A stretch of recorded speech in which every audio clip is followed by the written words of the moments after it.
ఇక జగ్గంపేట మండలం నరేంద్రపట్నం గ్రామంలో రాత్రి సమయంలో రహస్యంగా కోడి పందాలు నిర్వహిస్తున్నట్లు పోలీసులకు సమాచారం వచ్చింది. ఈ క్రమంలోనే నరేంద్రపట్నం మామిడాడ గ్రామాల మధ్య అటవీ ప్రాంతంలో రహస్యంగా నిర్వహిస్తున్న కోడి పందాలపై దాడులు నిర్వహించామని ఎస్ఐ రఘునాథరావు తెలిపారు. ఈ దాడుల్లో కోడి పందాలు ఆడుతున్న 10 మందిని అదుపులోకి తీసుకుని వారి వద్ద నుంచి 78,000 నగదును, 2 కోడి పుంజులు, 2 కోడి కత్తులను స్వాధీనం చేసుకున్నామన్నారు. 10 మందిపై కేసు నమోదు చేసి కోర్టుకు హాజరుపరిచామన్నారు. మండలంలో ఎక్కడైనా కోడి పందాలు గాని సారాబట్టి స్థావరాలను గాని నిర్వహించినట్టు తెలిస్తే వెంటనే పోలీస్ స్టేషన్ కి సమాచారం అందించాలని గ్రామస్తులకు తెలిపారు.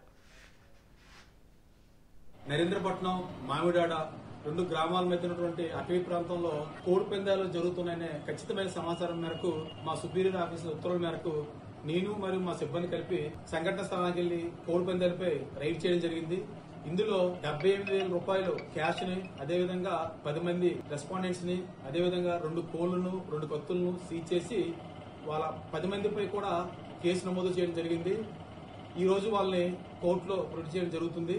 అదేవిధంగా ఇందులో ఎవరున్నా సరే వాళ్ళని కూడా ముద్దాయిలుగా చేర్చి కేసు నమోదు చేస్తామని పత్రిక ముఖంగా తెలియజేయడం జరుగుతుంది. ఓన్లీ ఇందులో 10 మంది ముద్దాయిలు మాత్రం రెస్పాండెంట్స్ మాత్రమే పట్టుకోవడం జరిగింది.